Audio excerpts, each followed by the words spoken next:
It's time for the Big Mountain Power Rankings.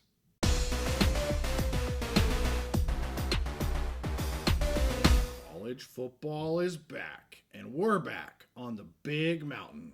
Hey, it's great to have you back on the mountain. I'm JY. This is my good friend Steve, and we are finally into it. College football season. This will be our first of many college football Big Mountain Power Rankings. Yeah. So just as a reminder, if you're new to the channel, if you're new to the Power Rankings here, we take all the Big Ten teams, all the Mountain West teams. We're going to add in FSU this year because we think eventually they will be a Big Ten team. And we're going to add in Oregon State and Washington State. One reason, because we've just kind of included them here for the past year, and they have a scheduling agreement with the Mountain West, so it only makes sense to have them included as well. So that's 33 teams, if anybody did the quick math there, that we are going to power rank from weakest to strongest, and we will do this every 2 weeks is when you will get an updated power ranking. This, of course, is our, if you want to call it preseason, just before the kickoff power ranking. Anything you want to add before we get into this sucker? This was a lot of fun last year. Yeah. We did it all last season. Both of us had a lot of fun with this, and I think a lot of the fans, getting to compare Mountain West fans, Big Ten fans arguing where the team should be. So we have a lot of fun. And I will say the power rankings, the purpose of it is supposed to be right now at this snapshot in time. Correct. How we think they are. If they played each other, the team that's higher in the power rankings would beat the other team. Right. So Yep. So let's get into it. We're going to start with the group of 21 through 33, kind of this bottom tier. For 21 to 33, I'll go over them real quick from the bottom up. We've got New Mexico, Nevada, San Jose State, Purdue, San Diego State, Northwestern, UCLA, Hawaii, Michigan State, Utah State, Minnesota, Maryland, and then just out of our top 20, the Colorado State Rams here, Steve. And overall, we agreed for the most part, but certainly as you get down here near the bottom, we can have some differences. Our biggest differences down here were Michigan State, San Diego State, and UCLA. You had Michigan State and UCLA a bit higher than I did, and I had San Diego State a bit higher than you did. But overall, they're within 4 of each other. what all three of those schools have something in common? What is it? I have no idea. They have new coaches? They all have new coaches. Okay. So that's the thing. There's a lot of volatility there. We don't know exactly what to expect. So it doesn't surprise me in that bottom. When we agreed on most of the bottom group very closely, but those are three teams, have new coaches, and there's some volatility there. Yeah, I mean, other than those three teams, the Spartans, the Bruins, and the Aztecs, we were within almost like one of each other for every other team. So very consistent down here in this bottom group. And I think a lot of people. I'm going to talk about Colorado State here for a little bit. If there's any other team you want to talk about. But that's a team I think you could see moving up. Yep. I think, several people have them as being potentially the surprise team, if you want to call them that, in the Mountain West. As we get to the next group, you'll talk about kind of that 18, 19, 20 area. I think you could see Colorado State moving up out of this group. They would, of course, they're the closest, but I think they're the most likely, at least from the Mountain West side, to kind of get up to that next tier. Any teams here that you think that may have some potential? Yeah, I mean, I think they're all pretty much ranked fairly. Utah State, we don't know what to expect there. It's another one that had that last-minute coaching change. They could be a little bit better than we had them. UCLA is another team. Who knows? They could have some.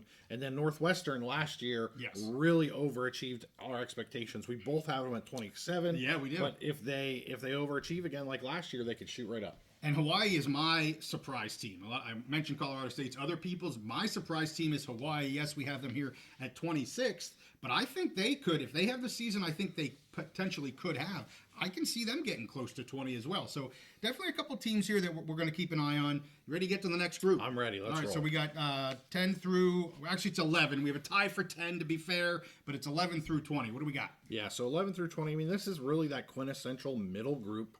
There's some Big Ten teams in there. There's some Mountain West teams. It's a really good mix of, just kind of middle of the pack teams that also could go up. So, Indiana and Illinois, we both had down in that group. Washington just lost so much from last year. Right. Air Force, I think, is pretty fair there. We were both pretty close on them.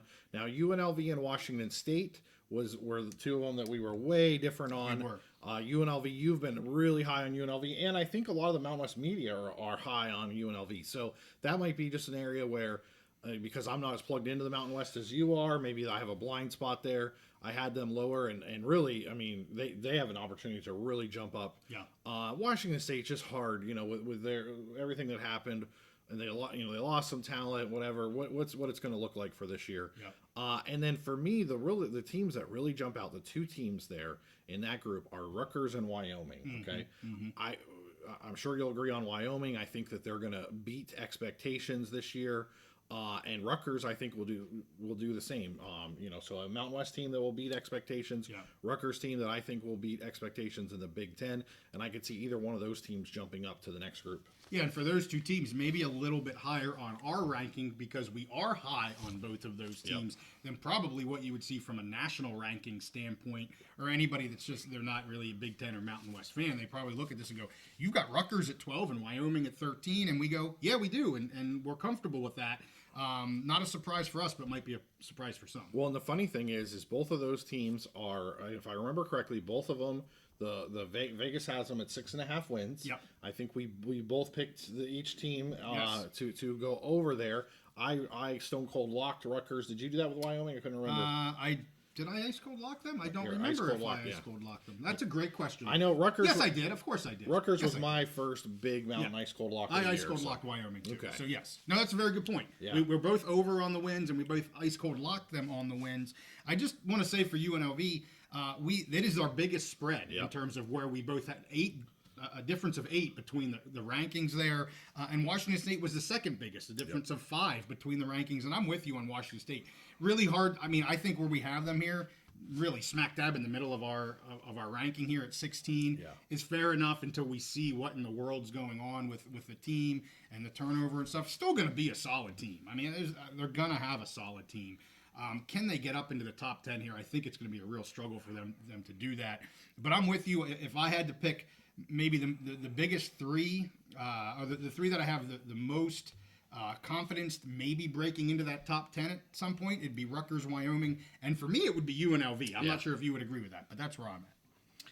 So let's get to the next group. We're going to break into our top 10. We'll do this in sections of 5 because I want to talk about some of these teams. So as I said, we had a tie for 10th. We put Oregon State, we put the Beavs there at 11. But the tie team that we have is the Fresno State Bulldogs in our top 10 at number 10. And then the Boise State Broncos at number 9. Nebraska, another team you were very high on moving into the season. Then Iowa and USC we have tied at 6th. You know me, I'm not a big USC guy. I did have them up in this general area. For me, if I'm taking one of these 5 teams as maybe downward movement, I would be taking USC because I don't trust them at all. Yes.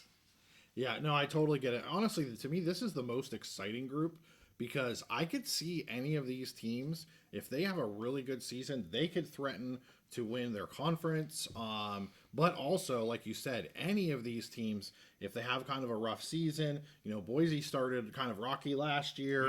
Yeah. Nebraska was rough last year. Fresno looked good all through the season and then kind of tailed off at the end. Yeah. And Iowa had no offense last year, but managed to win 10 games somehow.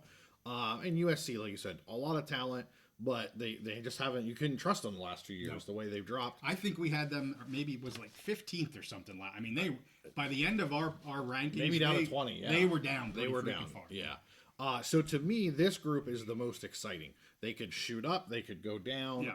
I think this group will be a lot of fun to watch. I agree. And, here in the first 2 weeks, we know Boise has Oregon there in week 2. We know Fresno has Michigan here in week 1. I already baked them in as losses. Right. I'm not going to have them move very much unless they get annihilated and you're like, what did they put on the field? Which I don't anticipate that happening. Even then, I don't know. Yeah, so I don't see that having an effect. I am interested in the Nebraska-Colorado game because I think if Nebraska is going to be the team that you think they can be and they have a slip-up at Colorado, that's going to kind of, for me, it's going to kind of reset maybe where I think they're at. It's going to be a good indicator. Yeah. Now, they can lose to Nebraska and still have all of their goals in front of them in the Big Ten. For sure. But I think as far as like how you view them, it would certainly take a big hit losing Colorado. All right, Steve, we're at the top 5. You ready? I'm ready. Let's do it. Okay, so I'm looking at this, and I think we agree. Yeah, 100%. We were 100% agreement. And again, for our viewers, we didn't really coordinate at all on this. No. I did mine. Jason did his. We averaged them. JY, his were, he did his second, but his were basically just like mine. Yep. So we came out. So we both have Michigan fifth. And here's the thing. Michigan defending national champions. I'm sure if we have any Michigan viewers, they're gonna be like, "That's bull crap." We're the king of the mountain until we get knocked off. Well, they just lost so much with coaching and all that stuff. It's hard to expect. Like they're still going to be good. Like they still have a good defense. They have a good roster. They have some of their coaching in place, but we just don't know, are they going to be that elite team? So we have them at the bottom of the top category. I think it makes sense. The next two teams, Penn State and Florida State, right there. I really struggled with Penn State and Florida State. And so I decided to go back because I was really struggling with it. I decided to go back to we did our top 25 rankings recently, and I had Penn State ahead of Florida State. But honestly, those two teams are a coin flip. And then at the top, it's so easy to go there. Ohio State and Oregon, that's all the national media is on them. Everybody's on them. Both have absolutely loaded rosters. Yep. Really easy at the top to go. And so to me, this top five group is kind of boring, okay? Because it's just they're blue bloods, they recruit well, everybody knows they're going to be good.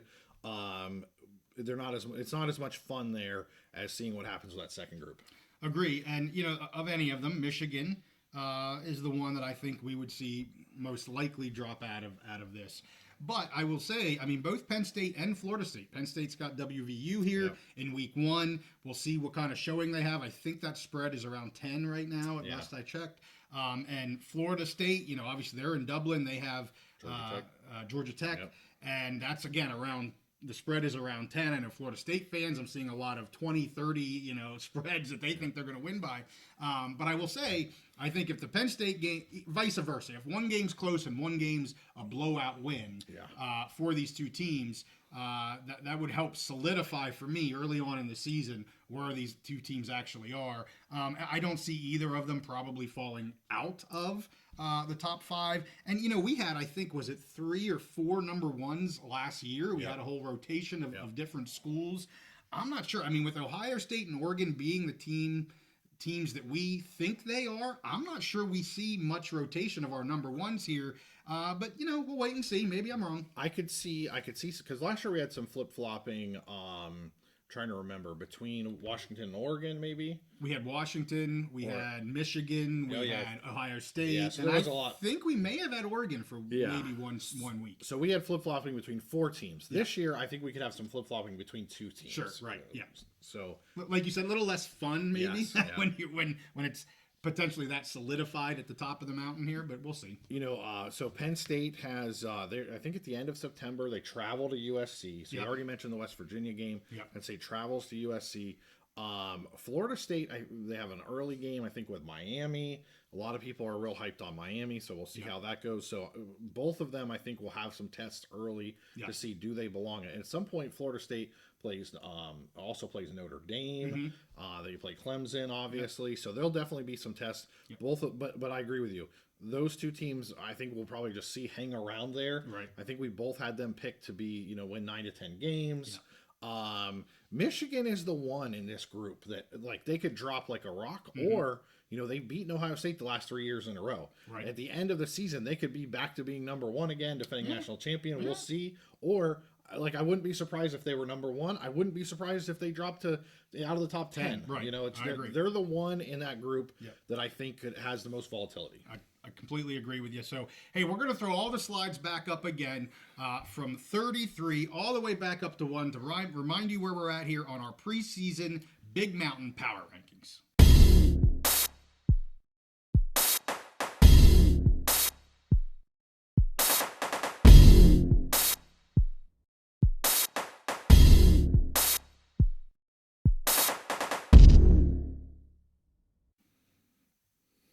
All right, there you have it. We are so excited to have college football back. We will be watching a ton of college football this weekend. We're sure you will as well. Make sure you give us some comments in this. Let us know what you agree with, maybe what you disagree with. And again, as I said, we're going to be doing this every 2 weeks. So we'll have another one of these coming back out here in no time. With that, make sure you give this a like, Subscribe if you like our content. We'll see you guys next time on the Big Mountain.